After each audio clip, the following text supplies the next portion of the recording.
أعوذ بالله من الشيطان الرجيم بسم الله الرحمن الرحيم الحمد لله رب العالمين الصلاة والسلام على رسول الله محمد وعلى آله وصحبه أجمعين Esselamu Aleyküm ve Rahmetullahi ve Berekatuhu. Allah subhanahu wa ta'ala turmuşlarımızga bereket versin. Turmuşlarımızga Allah subhanahu wa ta'ala suyunuşlar versin. Bela kaza, havf hatar, kaygı hasretlerden saklasın. İşlerimizde, yollarımızda, hizmetlerimizde, gailelerimizde, ilkünümüzde, milletimizge, vatanımızga ya Rabbim bela kaza, havf hatar, kaygı hasretler getirme. Soğuş afetleri, açlık elemetleri, bala hasretleri kursetme ya Rabbim deyimiz. Bir gerek de şu Ramazan ayında. Ramazan ayı elhamdülillah ahırına yakınlaştı. Nihayet şunu jırıp şaktık diye beytirge de bula. Çünkü bir ağır Ramazan ayıydı. Bir ağır buldu bu yılını. Birgeleşip, kömekleşip, şuşlay şatlanışıp, bütün utlarımızı yandırıp meşitlerde şavgır kilip teravihlarımızı okuyalmadık.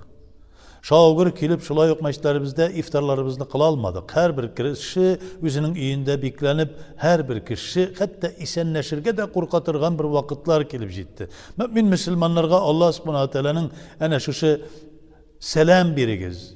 Sizge bir hayırlı selam bilseler, siz artıqraq ettirip de selamını qaytarıgız deyip, Peygamberimiz sallallahu aytgan tağın bir kimde kim iki kullap şuşlay isenleşti ise ol kişinin üstünden küzgünü ağaçtan yaprak kıyılgan kibik üstünden su tamşıları ağıp düşken kibik bütün günahları ağıp düşer kıyılır diyen şu hadislerini ütiyalmaz dereceye gittik.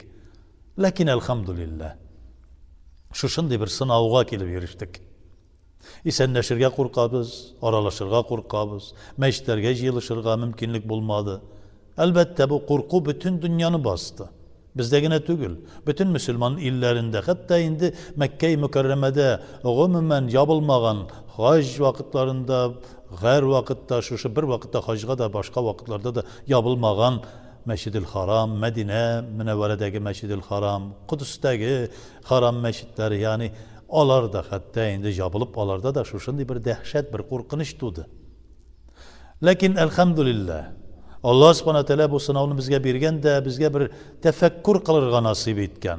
Ailelerimiz turunda uylanırga nasip etti. Şulay endi meşitnin kaderlerini bilirge nasip etti. Meşitlerde toplanıp, kömekleşip, şuşlay birgeleşip gıbedet kılının, cemaat namazlarının kaderin tanırga nasip etti. Elhamdülillah.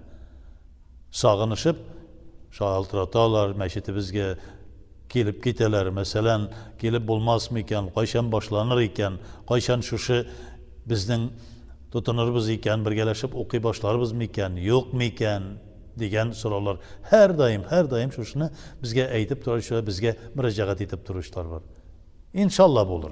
Allah subhanahu wa ta'ala tilemegen nerse bulmaz. Özünün kullarına, ihlas bulgan kullarına Allah subhanahu wa ta'ala naşar şiray kursetmez.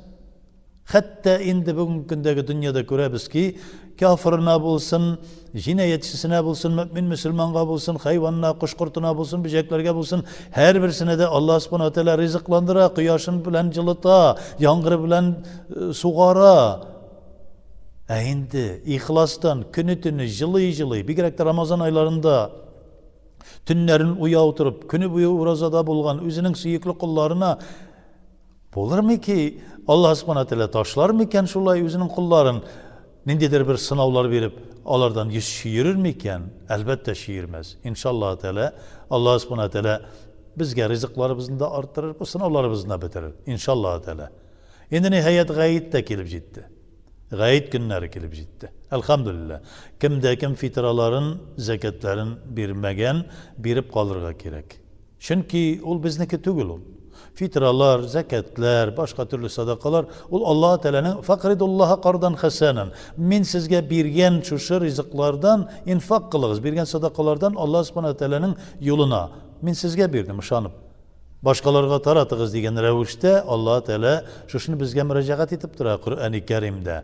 Şuna göre gayet kirgenşe biz fitralarını berip bitirsek bir hayırlı olur. Çünkü ondan sonra gadi sadaka bulup kala. Fitra ol da bulsa Ramazan ayında yalgışlıklarımız var, kimşiliklerimiz var. Mine şu kimşilikler yalgışlıklarını şistarta paklaytırgan revişteki sadakalar. Zekat indi malımızını paklaytırgan sadaka. İnşallah Teala. Şulay yok. Gayetini inşallah biz her günümüzde her duamızda dua kılabız. Allah Teala'dan sırıyız. Ama indi gayetlerimizni meşlerde alanlarda, yapanlarda ütkerip bulur miken degen şuşunday bir fikir bilen yürüyüz. Yani kırılar gaşıgıp okuyuz mu? Meşlerde okuyalırız mı degende lakin ruhsat yok. Bugünkü günde ruhsat bulsa inşallah Teala yetekçilikten elbette meşitlerimiz açılıp yıldağışa tulup şuşlay birgeleşip, gürletip, şav kelip, şatlana, tekbirler eyte, Kur'anlar okuy, tesbihler eyte, inşallah ütkeribiz. Ama indi bulmasa ne işlisin? Allah subhanahu teala'nın şuşlay birgen bir sınavı, inşallah. Allah subhanahu teala nasip eder, başkaşa, kabul eder. Bizden elbette niyet hem kast kılı. Kast kılı yani maksatka atlap baru. Niyet kıldık köngülümüzden de maksatımızga doğru barıga tırışabız. Lakin Allah Teala'nın nedir bir şuşu sınav kiritesi var iken, dünyada ol şuşu bilgilegen yetekçilik degen düşünceleri var iken, onlar bizge bugünkü günde saklanı yüzünden şuşunu to'xtatganlar iken, artık kişiler jiyılıp bir-biringizge avru yuqtirmas üçün jiyilmagız cemaat deb şuşlay bizge müracaat etkenler iken, baş üstüne işleysin. Tanglıyız. Biz samiğine ve atağına işittik hem boysunduk. Çünkü atiqullah ve atiqur rasul ve ulil emri minkum. Allah Teala'ga itaat etiniz. Peygamberimiz sallallahu aleyhi ve sellem'e itaat etiniz. Şulayık arağızdan sayılıp koyulgan emirlerge, yetekçilerge de itaat etiniz degen düşüncege biz boysunabız. Kur'an-ı Kerim'nin ayetinden şirke gitmeyiz. Küfürlükке düşmeyiz. Şuna göre nişik bulur Allah subhanahu teala'ga mağlum. Lakin bir nerse aşıktan aşık mağlum bulgan bir nerse var. Ol da bulsa ihlastan kılgan amel ibadetler hiç şiksiz Allah Teala karşında kabul edilecek. Allah Teala özü va'da etdi. Eğer de mina iman getirip, mina ihlas köngülden izgi amel bilen müracaat etseler, mina şuşlay niyetleri dürüst bulsa, kastları dürüst bulsa, maksatları dürüst bulsa, men onlarını boş kaldırmam. Ucibu da'vetu da'i iza da'andi. Yani mina dua kılgan, minnen sıragan kişinin ütergen şuşu kulların boş kaytarmam, duasına cevap verirmin di. Lakin bir nerseni kirtlep koyurga gerek. Allah subhanahu teala özü bilüşü. Nerse hayırlı bizge, nerse hayırsız. Biz özümüz bilelmeybiz onu. Şuna göre eğer de gayette meşterge tulup şuşlay jiyılışabız iken Allah subhanahu teala demek hayırlı itip tapkanan. Mümkünlük aşılsa. Eğer de mümkünlük aşılmıyor ise, bunday fırsat bulmuyor ise inşallah subhanahu teala hürmet yüzünden ilerimizde 2 rakaat Kıyaş çıkıp bir jartı saat ötkenden soň 2 rakaat Allah Teala'ga şükrana namazı okup koyabız. Lakin indi tege mahalle bilen jiyilmagaç ayrım birer kişi, 2'şer kişi gayet namazı okuy almaz. Şükrana namazı okuruz inşallah Teala. Allah Teala'ga şükrana kılıp.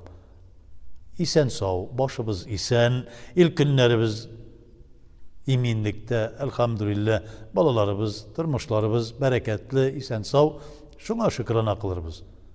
Allah saklasın, naşarlıklardan saklasın. Allah Teala tutkan rızalarımızı kabul kılsın, gayetlerimiz mübarek bulsun. Allah subhanahu teala turmuşlarımızdan bereketten ayırmasın. Özünün süyüklü, ol rıza bulgan kulları buluğumuzni, bendeleri, onun bendesi buluğumuzni nasip etsin. Esselamu aleyküm ve rahmetullahi ve berekatuhu.